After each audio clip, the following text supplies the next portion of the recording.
The NBA draft is almost here. The NBA finals, well, they're basically wrapping up. We'll probably get a result by the end of me recording this. Michael Bolton, I didn't even tell you what it is. It's my final NBA draft big board. Yes, Mick. Sorry, let's go. Thanks, Josh. It's Michael Bolton here, and it's time for another episode of the Locked On Fantasy Basketball Podcast. Let's get to it. Let's get to it, indeed. You are Locked On Fantasy, your daily NBA fantasy podcast. Part of the Locked On Podcast Network, your team every day. Hello and welcome to the Locked On Fantasy Basketball Podcast, brought to you by Basketball Monster. My name is Josh Lloyd, and to us, I'm also the lead fantasy analyst at basketballmonster.com, and today's episode is brought to you by Monarch Money. Yeah, Monarch Money, if I can find the thing. It's take control of your finances with Monarch Money. Use the code LOCKEDONNBA at monarchmoney.com for 50% off your first year. Thank you also for making Locked On Fantasy Basketball your first listen every day.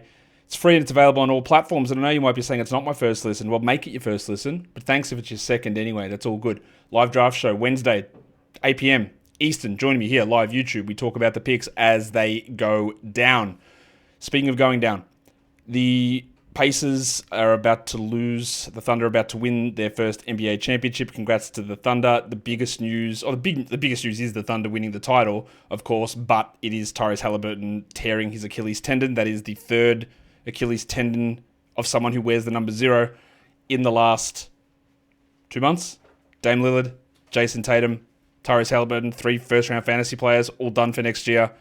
It is going to change the landscape of fantasy leagues, dynasty leagues, the NBA for a long time. You've also got DeJounte Murray, the tore his Achilles. You've got Kyrie Irving with the torn ACL. There are so many high-level players that are going to be out all of or most of next season that it's actually crazy this has happened. We can have that discussion when we do the Pacers season review show in the next day or two about why it happened and all that sort of stuff, but you're mainly just, hey, there's 4 minutes left in the game at the moment and the Thunder up by 15 or something. So I think they're going to win. So congrats to the Thunder on winning the title. We'll talk more about them tomorrow. But we are here now talking about, like I said, it is National Detroit-style Pizza Day. So get your Detroit-style pizzas out.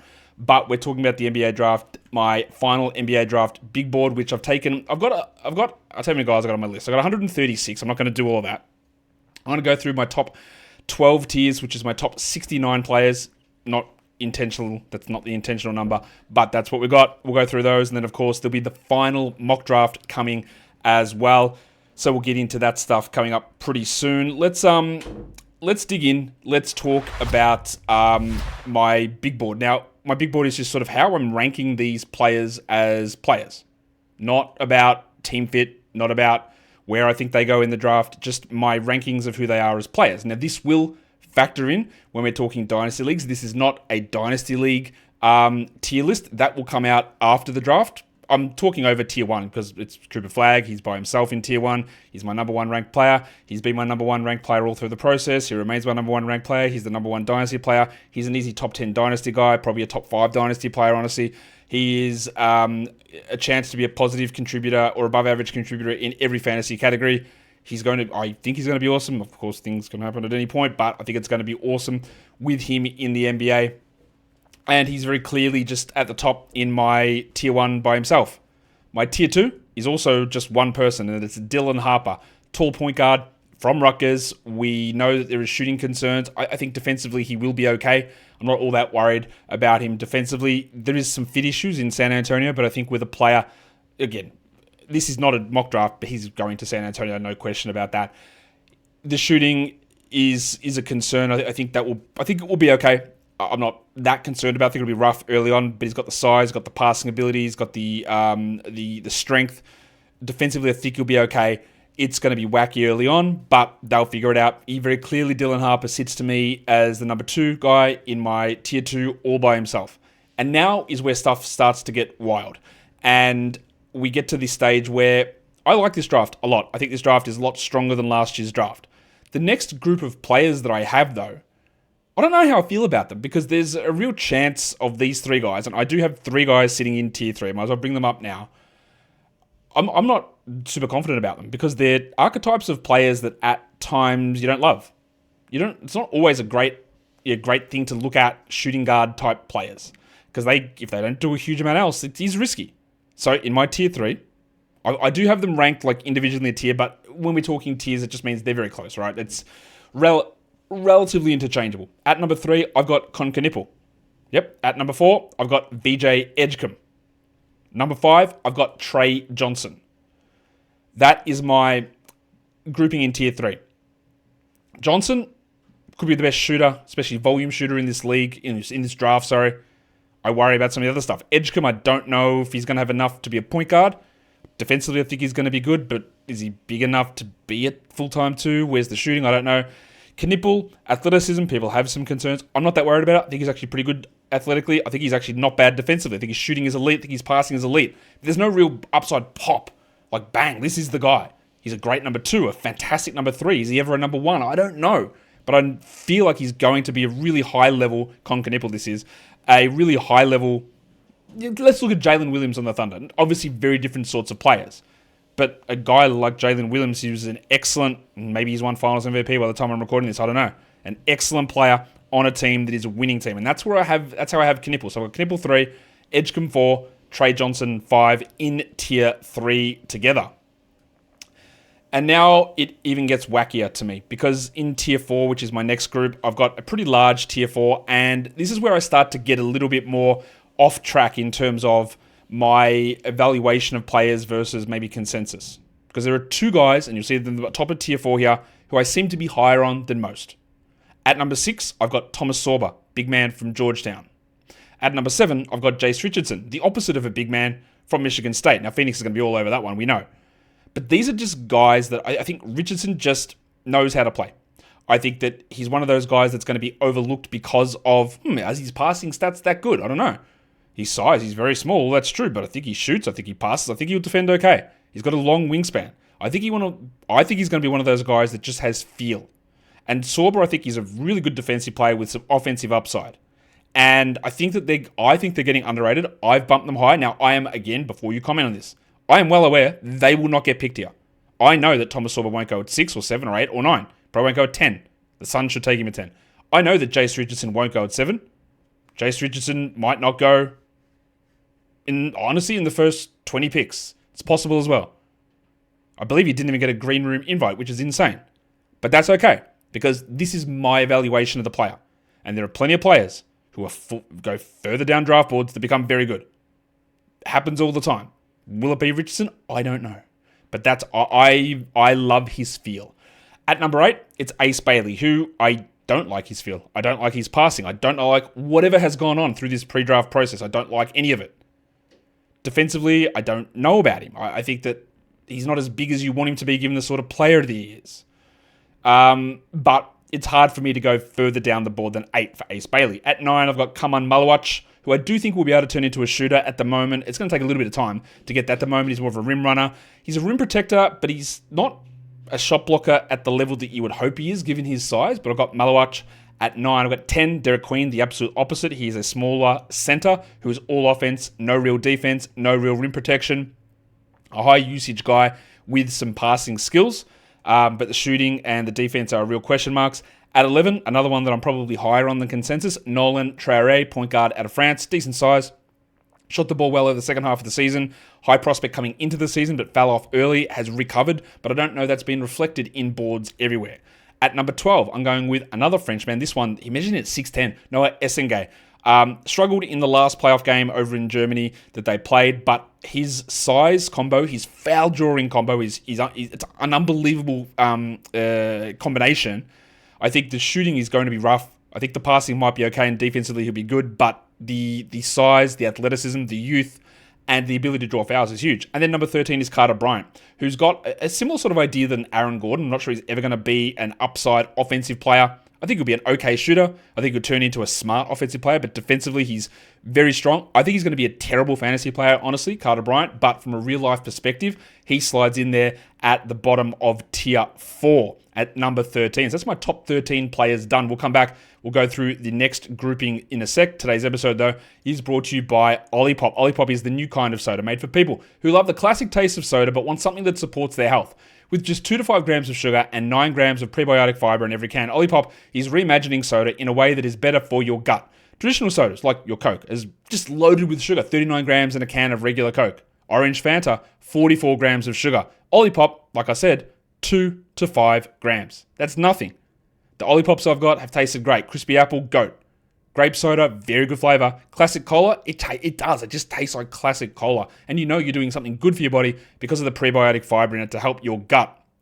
The cool part of this is you drink it, you're getting the taste, you're getting the nostalgia, but you're not blowing out your calorie budget for the day. So get a free can of Olipop, just buy any 2 cans in-store, and they'll reimburse you for one. Head to drinkolipop.com/lockedonnba to claim your free can and find Olipop near you. That is drinkolipop.com/lockedonnba. All right, maybe I'll check in on the NBA Finals, see what the score's up to. Still going. Not that I'm recording this live, but we'll get back to that when we get a final result there. Let's go in and talk Tier 5. Starting at number 14 on my overall big board, I've got Jeremiah Fears. He's got a great handle. I think the driving ability is good. I love that he shoots free throws well. The shooting has been bad all the way through. He's not tiny, but he is a little undersized. I think that if he plays regular minutes in year 1 and it feels like he's going to go top 7, he will be the worst player in the NBA. I feel or at least the worst player in the NBA that plays meaningful minutes. The largest negative impact player in the NBA. I feel like that's what he will be. Now, whether he develops into something else, I don't know. He's very young. Like Cooper Flagg, he reclassified. But there is just a few things there where I'm off on the lack of size, the defense, the passing's fine, and the shooting's just off. And I worry about all those things. At number 15, I've got Colin Murray-Boyles, who could easily be a fit with Phoenix at number 10 in the real draft, but this is my big board. I worry about his complete lack of offense. Defensively, I think he's good, but he is undersized, and trying to bank on someone being the Draymond Green 2.0 is bad. You shouldn't do that, because Draymond Green is just an absolute outlier. The reason we talk about it being the Draymond Green archetype is there's literally no one else who did what Draymond did. And I don't think Murray-Boyles are going to do that. And I've seen people have him as high as 3 and 4. Like, his steals and block numbers are good. He's a year older, coming out of college. His team was dreadful. He didn't actually impact their winning that much. In this area, hard to go past him, clearly. But I'm not going to go higher. Tier 5, number 16, Yegor Demon. The shooting is just terrible. 6'9", point guard, good passing. I love that he took as many threes as he did. He was unafraid to take them. That's a positive sign, but he couldn't even hit free throws. I do worry about that complete lack of shooting just being a thing that just keeps him sort of off the court for a really long period of time. At number 17, older player here, Cedric Coward. Hard to judge. He only played 6 games, but he had a really high block rate. He shot the ball well. He's got that perfect size that you want, the 3/4 size with shooting and defense. He is older, so I'm a little more skeptical on it. And there's those sort of players who put up these numbers in college at this age and come through, and then they're just bleh in the NBA. So I'm a little worried there. 18 is Asa Newell, opposite of Coward, hasn't produced to that level, but he's much younger. He's got the maybe shooting, shot blocking, rebounding combination as a power forward. 19 is Kasparis Yakuchonis, a point guard who is very, very highly turnover prone. I'm not really certain about the shooting with him. I think it's going to be okay, but I just think that his passing's not good enough to justify the level of turnovers, and the shooting doesn't make up for it really at all. If we go to Tier 6 now, and a fairly large grouping here starting at number 20, French big man Yoann Beringer, who played in, I always forget this, I think he played in Slovenia last season. He's big, he's young, he's like 6'11". He's a rim runner at this stage. I don't really know what more we're going to get. Rebounds, efficiency, shot blocking, incredibly raw, incredibly long, incredibly young, incredibly tall. Beringer at 20. 21 is Liam McNeely, shooter from Connecticut. The shooting numbers don't look good. I'm convinced they're going to be fine, so I'm not that worried about it. 22 is Nick Clifford, very much like Cedric Coward. He's got that nice size on the wing. He's a little bit smaller, but again, the damage comes as an older player. I like the ability of him to be a shooter some seasons or defend well or be an initiator, but I don't think he'll ever have to do that. So I get a little bit of the Jaime Jaquez's there, although Jaquez is way worse shooter. But Clifford's a solid contributor. 23 is Rasheed Fleming, incredible numbers. The level of competition you worry about somewhat, slightly older. There's an easy chance for him to really jump out of this tier, I think. 24 is Drake Powell from North Carolina. Again, the good size, that archetype where you can see it grow and jump into that space. Number 25 is someone who I haven't really talked about much, and he hasn't been on my in my mock drafts yet, but I have moved him up into this spot at the moment, and we're talking about Javon Small. Yeah, Javon Small, who's getting a bit of a bump at the moment. He is a little bit older as a guard. Let me just double check his numbers in front of me. Yeah, so he's a senior 6'2" out of West Virginia. There's just enough with small there that I've bumped him up into this group, which is a pretty large group here in Tier 6. The next two guys, a couple of older players as well. Walter Clayton Jr., who I think is going to be a really good shooter. I do worry about these sort of, hey, you are the leader, the dog, the shooter in college. It doesn't usually work out that well in the NBA, but, the shooting is there. And then Maxime Reynaud, who showed some rim protection at the end of his season in Stanford, really high-level scorer. Again, an older prospect, but I think able to come in and be at least a rotation contributor relatively early on in his NBA career. Tier 7 takes us through sort of the back end of the first round into the start of the second round. At 28, I've got Bogoljub Markovic, 6'11", young big man from Serbia. He's got some passing, really good passing ability, solid rebounder, some shooting skills there as well. He's just sort of your typical big man from that Adriatic League. And so in one of the many players coming from Mega Basket. So Bogoljub Markovic at 28. 29 is Ryan Kalkbrenner, very good shot blocker, older player from Creighton. I think he's going to be able to come in, be strong, big, he's huge, and provide a level of deterrence early on. Offensively, I'm not really sure how it's all going to go, but he's there. Number 30, completely different sort of player, Noah Pender. A unvarnished, unpolished young wing with moldable skills. I think it's going to be very rough early on. I think Pacome Dadier. I think Pender's a better player than Dadier. I think it's going to be rough early on, but I like the upside ability there. And 31 is almost the American version. Well, not really, because Addo Thero is more of a defensive guy. I don't think there's really anything there offensively, although he did have a pretty high usage rate. The shooting stuff is pretty rough. It's all defense for Thero. Best case for him is probably like an OG Anunoby, which, of course, is an excellent best case. And that archetype and size of player is important. 32 in Tier 7 is Danny Wolf. This is the end of Tier 7, an older big man who played many roles. I think he might be able to shoot, but he played point guard for Michigan last season. He's a very good rebounder. He's a solid efficiency player. Again, probably someone who tops out as a 1 or 2 year starter, but a multi-year backup who... But the interesting part of it is, like, what if the shooting becomes great?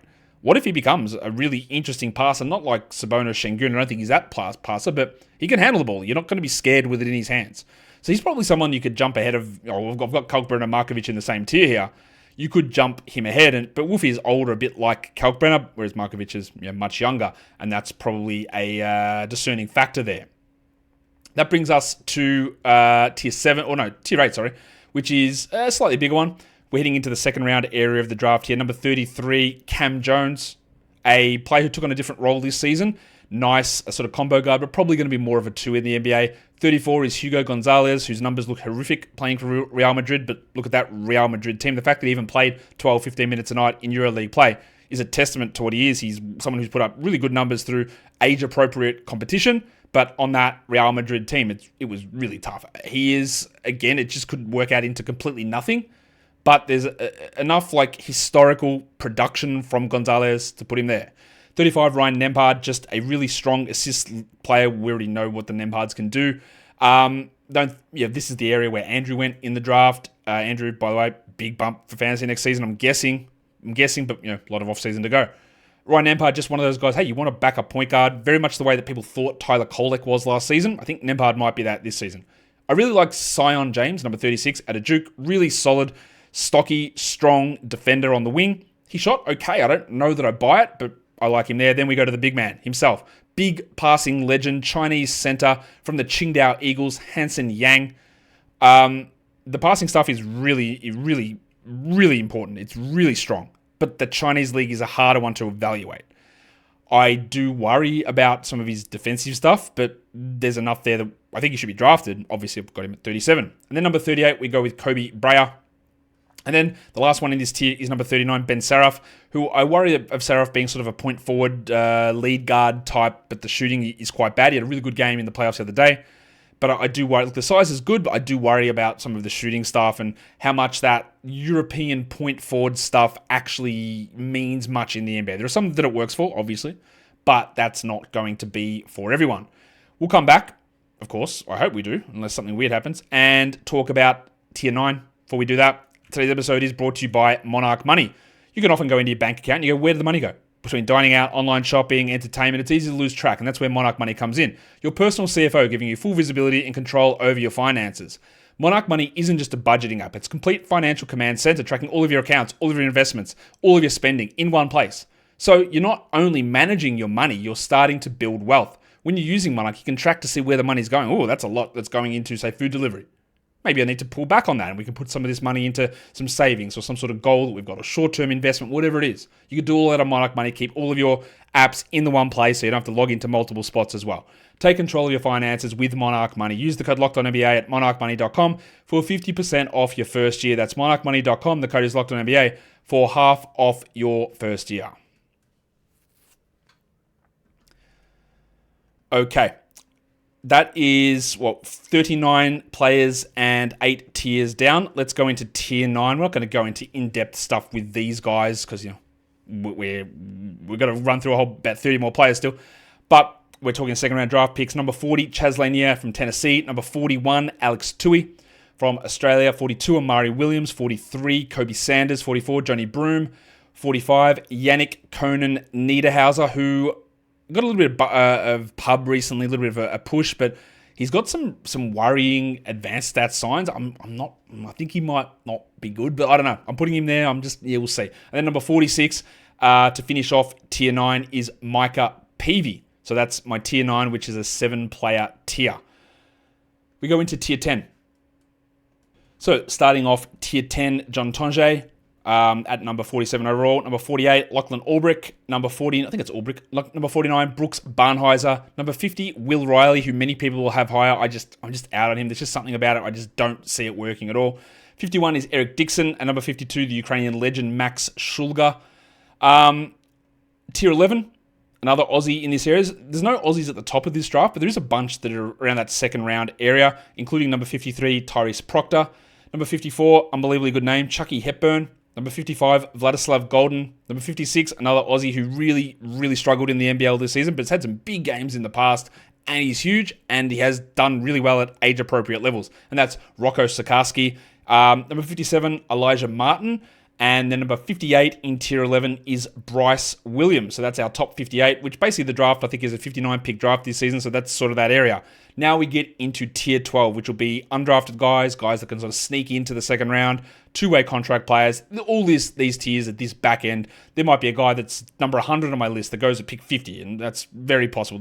All this stuff widens out quite a bit when you get to this period of a draft or a big board. Tier 12, number 59, Hunter Salas. Number 60, Jackson Money.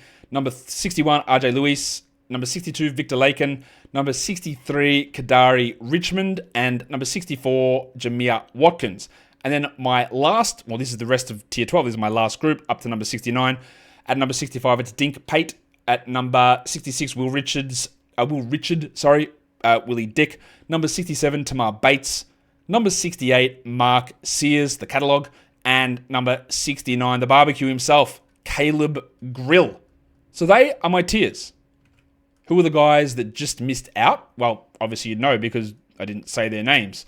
Guys like Grant Nelson, Peyton Sanford, Caleb Love in that mix. Who else? I would have had Jalen Moore in here, but he tore his Achilles a couple of days ago, so he's not there. Wooga Poplar, Sean Padula in this area as well. Who else? Miles Kelly, Andrew Carr, St. Thomas. Anyone else that I can really see that is worth mentioning that just missed out in this spot?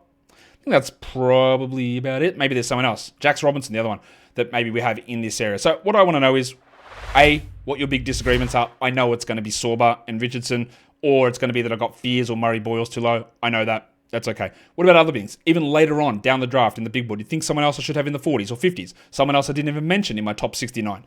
Let me know your thoughts on the draft. Again, we're doing the live draft show on Wednesday, 8 p.m. Eastern. I'll have another mock draft coming out before then. Last check in on the NBA Finals. The NBA Finals are done. The Thunder win. 7 games. Unbelievable series. Unbelievable performance from the Pacers. Terribly heartbreaking for Tyrese Haliburton, but absolutely unbelievable from Oklahoma City. Enjoy your championship, guys. We'll be talking about them tomorrow. Subscribe on the video, then you'll never miss. You never miss the live shows. You never miss the recaps. You never miss any of the stuff we do. Guys, we are done here. Thank you so much for listening, everyone. See ya.